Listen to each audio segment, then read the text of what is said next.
Welcome. We're on the red couch with Les McCurdy, co-founder with his wife Pam of McCurdy's Comedy Theater and Humor Institute in Sarasota, Florida, since 1988. Their stage has hosted some of the most loved comedians of our time, including Darrell Hammond, David Brenner, Diane Ford, Tommy Chong of Cheech and Chong, Sinbad, Jeff Foxworthy, and Larry the Cable Guy. Les and Pam are known for their immeasurable community service and involvement with over 1,000 charity events. In 2005, Les created Special Olafix, a workshop that teaches mentally challenged adults the art of stand-up and sketch comedy. The program was the subject of a PBS special and is the only one of its kind in the world. Les, I am thrilled to have you on the red couch. I'm always thrilled to be on the red couch. Anytime you get a chance to get on the red couch, you should get on the red. It's very sexy to be on the red couch. Well, you look particularly fabulous. Well, thank you, and you look particularly fabulous. I wish I had those earrings. I wish I had the ability to wear them. You need holes in your ears for I that. do have holes in my ears, but I haven't worn an ear. I wore an earring, a shark's tooth, a dangling pirate shark's tooth early on. But then as soon as every guy in the world had an earring in, it lost its charm. Yes. You can't do what everybody's doing. Now, you originally started out wanting to do acting, right? Yes. And then, so how did you make the switch to comedy, and why? Money. Good answer. It really was. Money and work. Once I got out of the BFA program at the University of Memphis and was heading to Los Angeles, I stopped in a very good friend of mine, a guy I grew up with, Ken Sons, was in the Denver area, Boulder. And he was in education, but he's doing documentary films, so he had cameras. I'd never worked in front of a camera. I'd only done stage. So I thought, well, I'll stop in, I'll hang out with Ken, we'll work in front of the camera before I got to Los Angeles and play. And so we did, and our playfulness was comedy, Saturday Night Live-ish type of things. And so there was a comedy club in Denver, one of the few around back in 1979, 1980 was when it was. And so we would go down there on open mic night with our little idea and do it and see if it was funny. And then if it was funny, we would film it and we would stick it out there. And so that introduced us to stand-up comedy.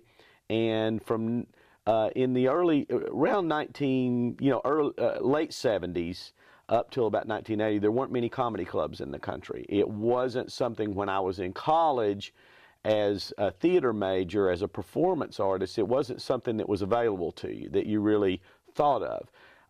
But right around 1980, comedy clubs started opening up around the country outside of the 3 or 4 major metropolitan areas that had traditionally had comedy clubs.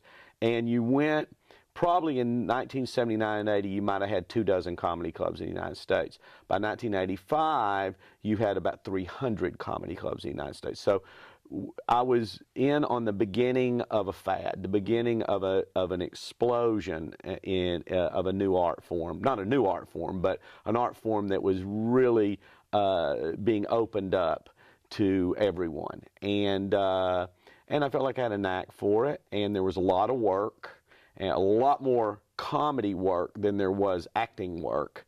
Acting work, you get the job ends, you gotta go get another job. Right. You know what I mean? Whereas in stand-up comedy, you develop your own show, and now you just have to find stages, much like a musician. Right. So that's kind of how that evolved. So tell me about McCurdy's. Mm-hmm.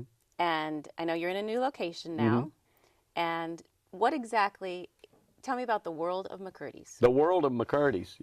We don't have enough time on this red couch. There's we'll just start. Pam and I, my wife Pam, who I met here when I came here to develop as a comedian, Sarasota. That's the place to go. But no, I figured if Ken and I were a comedy team. We thought if we're just gonna write and develop, and there were a few comedy clubs in the Tampa Bay area back then, in the early '80s. And so we came here, we figured, let's go to the beach. Let's be beach bums, hang out, write, be bohemians, have fun.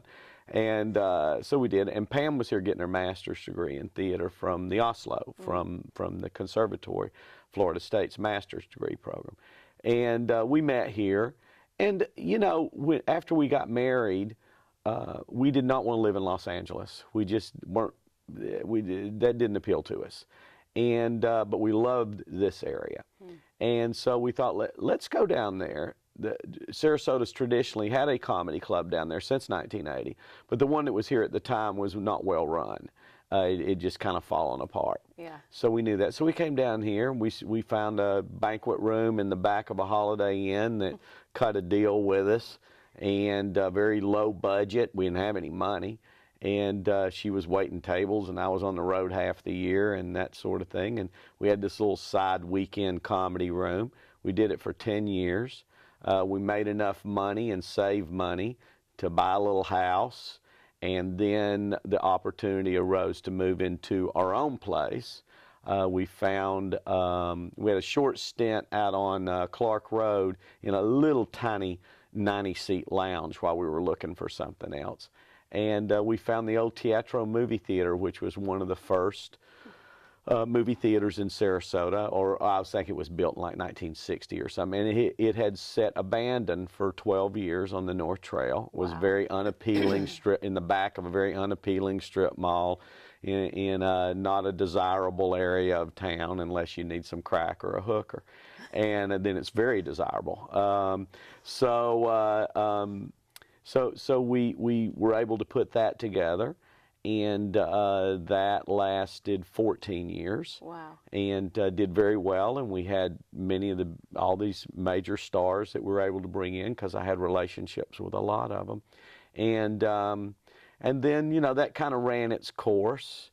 And Pam was the one that, she's always the spark. She's always the one, we got to do this. I need a challenge, you know. And I'm like, oh, really? I was getting to play golf 3 days a week. Now we need a challenge. But she was right. So we started to look for a new location, something that we could grow in, something that we could expand the different programs that we wanted to do. And so we found the new building on Ringling, right in the middle of downtown. It couldn't have been better. Yeah. Luckily, our landlords, the Kaufman family, have been patrons of our place for years, and they really liked what we did, and they really wanted us in the heart of Sarasota. And so they really bent over backwards to make that happen, and we all were able to work that out, and we just opened that not quite 4 months ago. It's a beautiful facility, and it's still in the works, you know. I mean, it'll take us at least a year, maybe 2 years, to really get that space doing all the things that we want it to do, everything full up, all the production and everything. So there you go. Well, congratulations. It's really beautiful. Thanks. It's fun. Yeah. It's fun to be able to do what you like. I mean, you know, such a blessed life you know, I think I made good choices, you know, but not a lot of people would have thought that early on, because I'm coming from Chattanooga, Tennessee, you know, comedy, acting, you know. Maybe you're a country star, maybe you go to Nashville, but this route's not what people thought. But, you know, when I was single and I had no responsibilities, I always felt like that my job was to let life be as much of an adventure as possible, so that I can put myself in as many different situations that hopefully doesn't get me incarcerated, that I can, so that I'm really in search of, what am I here for? What is my gift? What am I best at? And if I can figure that out, then hopefully figure out, now how can I monetize that? How can I make that my living, if that's possible? Or then if I can't, what I do make a living at, how do I incorporate my gift into that to make that the best? I felt like early on I got a lot of good advice along that way, and a lot of it came from being in theater, which I kind of fluked into in college, and because I don't think I'd ever been that introspective. And so, you know, that was kind of what I did, and I didn't, you know, for me, I didn't do anything to disrupt that too much. You know, I didn't get married very young when I wasn't really ready. I didn't do things to throw a lot of responsibility on myself so that I didn't have that wide open place to have that adventure. And you know, and that kind of led me to each step, and then each step I could think about, you know, I could really think ahead, and I like to do that. I kind of like to look at something and go, I like this. Now, even when it comes to meeting Pam and deciding maybe we'll get married, and we start talking about getting married, I'm the type that goes, I don't look at what we are now. I look at what we're going to be. What's your vision? Yeah, 40 years from now. What is that? And then back it up. You guys are big planners. That's what you're talking about, Yes. right? And even you're a planner, and then you guys together are big planners. Yes. And I know you have kind of a vision or a plan, an idea for down the road for bridging. Well, I'll let you tell me. Well, go ahead. Where you're headed. I wanted to talk about laughter therapy a little bit, and just like the benefits of it. But one of the things that you and I talked about was your vision, which I was so excited about, the idea of bridging, you know, laughter therapy and comedy, so people could actually study what is really happening in the moment. Right. Well, my biggest dream, you know, and I always think, you know, I mean, you hear it all the time, but really, you know, you let your dreams be something that there's a part of your brain that goes, oh, you know, you're not really going to do that, but you know, but you never know. You never know. That's when you know it's a good dream. That's right. You never know where things might go. I mean, who would ever think that you'd fly to the moon? I mean, most people aren't going to do that. A humor institute's what we talked about. Yeah. And so my biggest dream would be that eventually I would get to the point, I think my stomach just growled. It was very nice. It's a sign. It was a sign. It was, there's an alien. But, you know, running the comedy club, running the theater down there is fun. And there's ways to expand that where we are now, especially now with the beauty of having the internet, which is the greatest thing that's happened to all of us, especially anyone who's creative, because now you're not under the thumb of some corporate group that makes the decision of what's worthy. You know, now everybody puts their stuff out there. Yeah. And then society deems what's worthy. It's scary that the Kardashians are, but they are. So is Honey Boo Boo. But, you know, it allows society to make that decision. And then corporate comes in and goes, okay, we're going to help you develop if that's what you want. And that's one of the places that we're going to go in producing things to bring more attention to ourselves and elevate what we're doing in this community. And then eventually, hopefully, get to a level where we can try to pitch a humor institute. And a humor institute, and I would love for it to be here, would be a major endeavor. It would be a large building like the one we're sitting in now.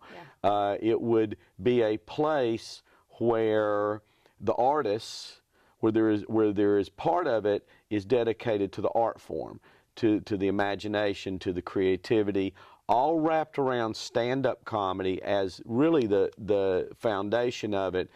And then that branches into humor into other areas. But stand-up comedy is so important because it's where you laugh the most of all the art forms. You know, theater, whatever other art form that has humor incorporated into it, the laughs don't come as fast and as big as it does in stand-up comedy. It's where it's the most intense. So that's where we're creating the most laughter. We all hear about studies. We constantly hear that laughter helps us in so many medical ways. Yeah. Physically, emotionally, excuse me, physically, emotionally, the whole 9 yards. And there's some studies going on about that, but they're disjuncted. They're all over the place, you know. So this would be bringing together the therapeutic part, the actual performance part, and then the therapeutic part. In one building. Yeah. You know, so that you have the research people there along with the creative people, and they're collaborating constantly. It's a great idea. You know, and so that we really can figure out how important humor is, and we know it is, but really bring the attention to it and utilize it with more importance, because as we talked about before, you know, how important is laughter? How, really, because it's frivolous. It's frivolous in nature because of how we create it. But how important is it really to our society? And I think the easy part of that is take it out. What would happen if you took it out? Yeah. Let's say not only what would happen, that was our thought. I think most people's thought is, what would happen if you took it out? Well, that can't happen, because it's part of our nature unless we came up with some sort of injection or something that Right. recalibrated our brain, so you could do that. But let's just say human species never had it. It just was never a part of our human nature to laugh. It was never it. So imagine society that developed along the way, but that was never part of it. What would our society look like? And I think it would look to what we would feel like, much like an insect colony. Very efficient, Right.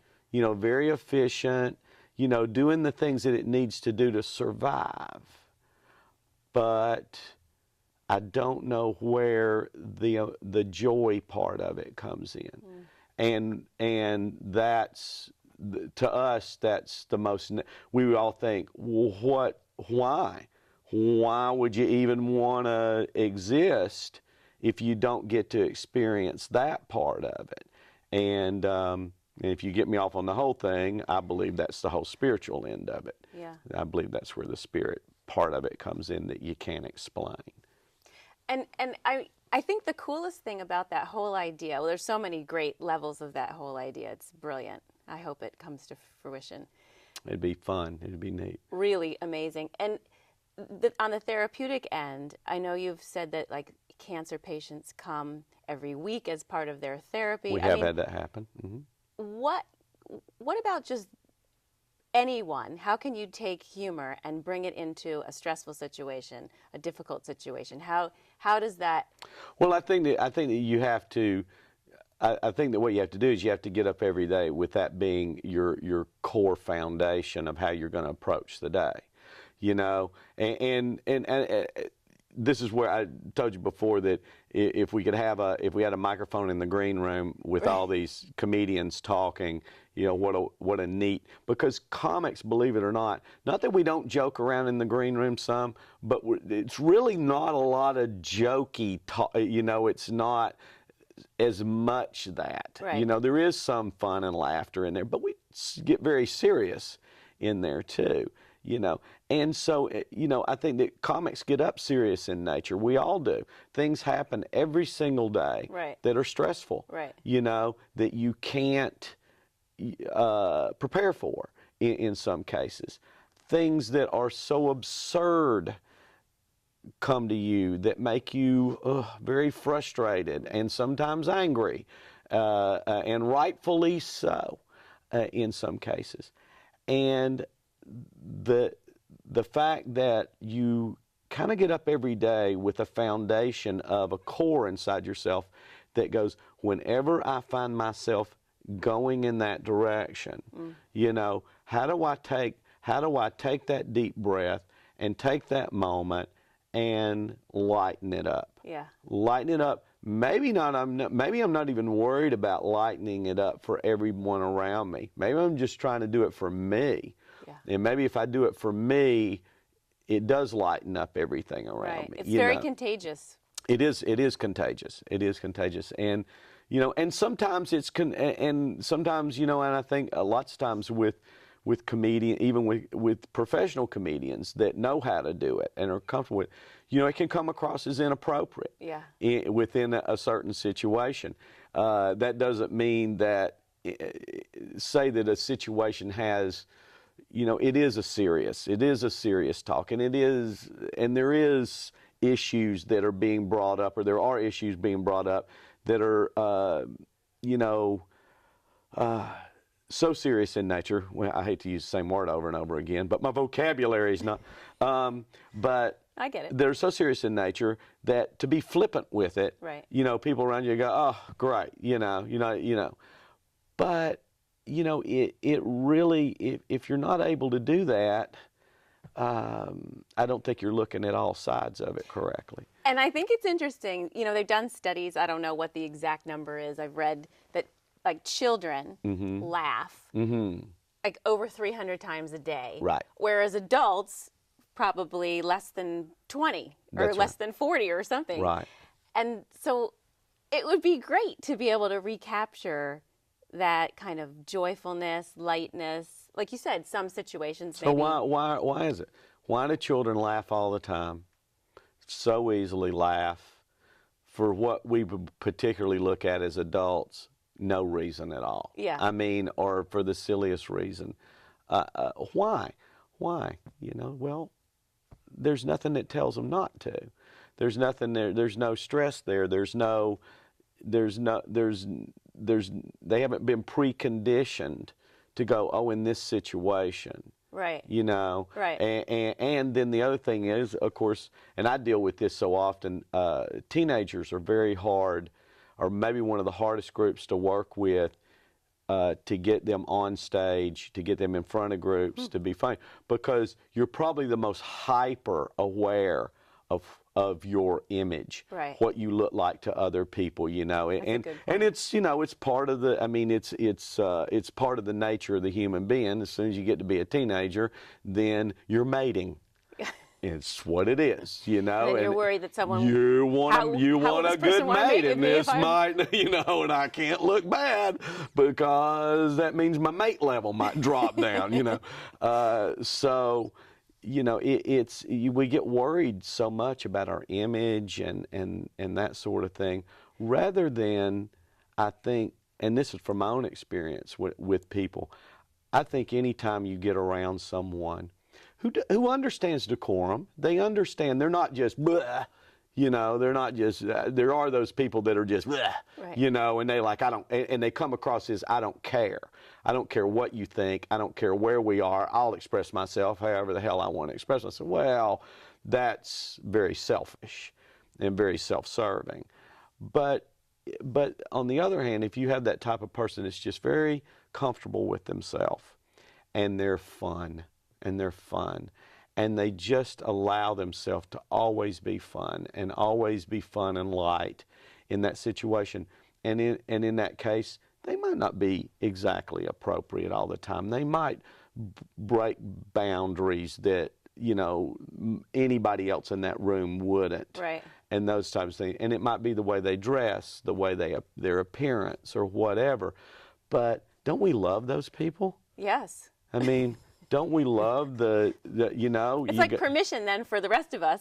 Exactly. Yeah. I mean, you got 10 leaders sitting there that are all absolutely brilliant, most brilliant people in the world, and 9 of them are suits. You know what I mean? Yeah. And one of them is tattooed from head to toe, and, you know, sitting there with the funky, but is one of the geniuses. Which one do we gravitate to? And it's not just because they look weird, it's because they're just them. They're not putting on any air, you know, and they're light. I always appreciate those people.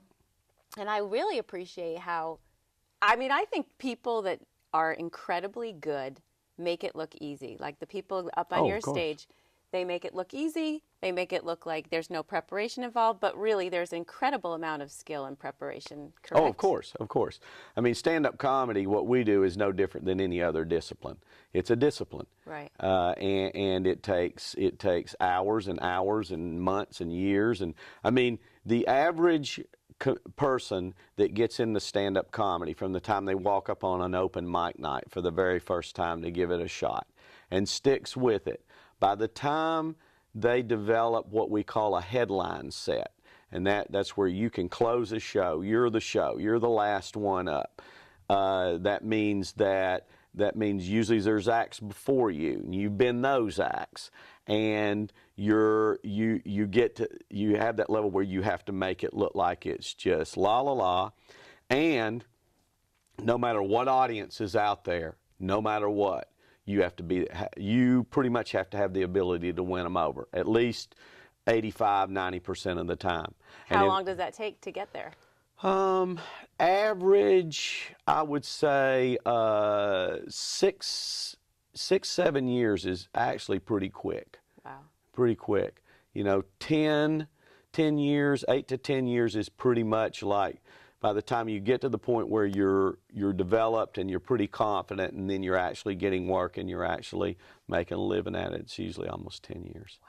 So it's the same as anything, a surgeon. any art, yeah. You know, I mean. Oh, a surgeon, yeah. Takes about 10, 12 years.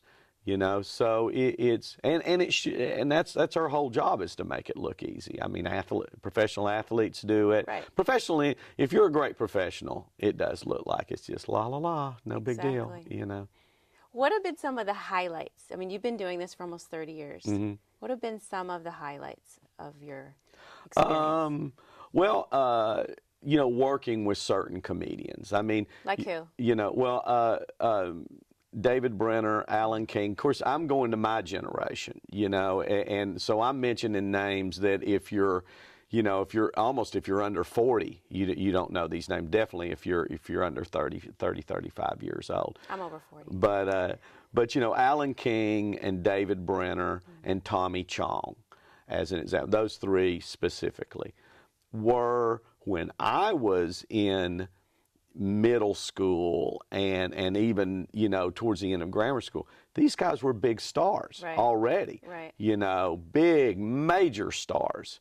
And the type of people that you're sitting watching on television as a kid and going, the idea you're going to meet that, even meet them, just meet them high, would be like kind of beyond you. But the idea that you're going to work with them, that you're going to sit on a couch like this with those people and spend time with them, which of course David and Tommy I got to spend a lot of time with, and I got to be friends with. And Alan, who, you know, and both of these guys are almost my father's age. And Tommy and David are a little younger. Alan King's definitely my dad's age, and he was such a huge star. I mean, you're talking about Alan King's in there with Frank Sinatra and Tony Bennett, and I mean, he was that kind of level star. And I walked into Ruth Eckerd Hall. They hired me to open for him, and so. It was at Ruth Eckerd Hall in St. Petersburg up there, Clearwater. And so I walk in. Well, it's like if you're opening for a band. I mean, if I walk in and I'm opening for, sometimes I open for country bands, you know, like Alabama or Kenny Rogers or somebody like that. You walk in and you open for a band, there's a ton of people backstage. Right. It's you know, it's buzzing. You know, there's people, everything's going on, da, da, da. When it's two comics, there's two comics in the minimum union group. You know, so there's like 6 of us, if that. You know, and everybody's like, do, you know. So I walk backstage, and I'm walking in there, and I walk by one of the, you know, 10 dressing rooms, and I walk by and the door's open, and there's Alan King, and he's got his back to me, and you just kind of look in, and you're just like, oh, wow, there he is, you know, in the flesh. So I go over and get in my little dressing room, you know, and I'm just sitting there kind of going over my notes and preparing, and next thing I know, Alan King pops his head in the door and he goes, "Hey, pal, it's just me and you. Might as well come on over to my place." You know, and I go, how nice was that? You know, so come on over, man. Sit down. And he listened. You know, he asked me, "What are you doing? You know, what's going on?" Da, da. And that was just such a major thrill. So anytime as a professional, whatever you do, when you have the opportunity to work with someone that you aspire to become, and then not only that, but when you get to work with them, they're genuinely nice people. They're nice and they're warm and they're comfortable and they seem to care about your piddly crap. You know, kind of thing. That's great. So that was just a few. And I know I've had more. And developing the special effects, that was a great thrill. I mean, you know, anytime I've worked with artists, developing has been fun. But particularly working with people who have come to our classes who are either have a disability or are going through something very tragic in their life, and they they need this. They want, they're so heavy. Right. And they come to the class because they go, I can't think of anything else to do. You know, we've had so many moments like that. We had a lady that came in that had just had double mastectomy, and she just barely lived, and she wanted to write she wanted to express it. She wanted to write about that, and she wanted to make that funny. Yeah. And we were like, good luck. And what we were, and she did make it funny. And now she goes and she speaks to groups, and she can go into hospice places and make them laugh. That's really and things beautiful. like that. So we've had some of those situations. So if you had a secret to living a happy life, what would it be? Well, I think most importantly, if I come down to it, is don't let life happen to you. Take hold of it. You know, there, no matter how much you take hold of life, but there's people that just let life happen to them, and there's people that make their life happen.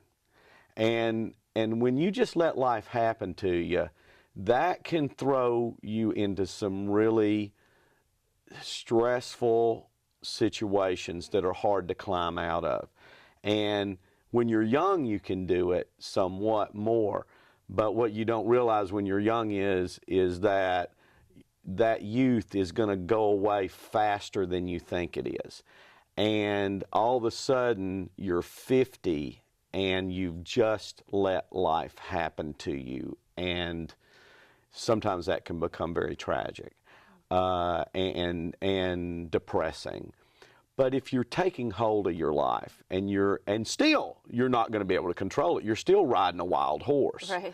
But the more you ride it, the more you can kind of control it sometimes. And when it does decide to take you on another way, you go, well, I can stay on it, and I can make the best of it, and I can get myself back.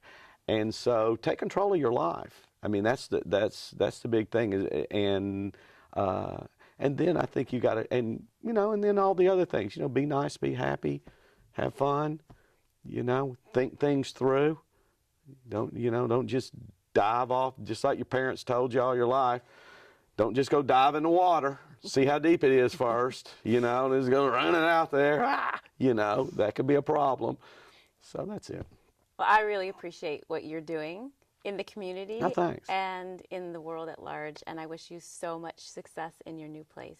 Oh, thanks. We already are. We're doing great, and everything's beautiful. Thank you for coming. Oh, thanks. It's a pleasure. Thank you for joining us on the Red Couch.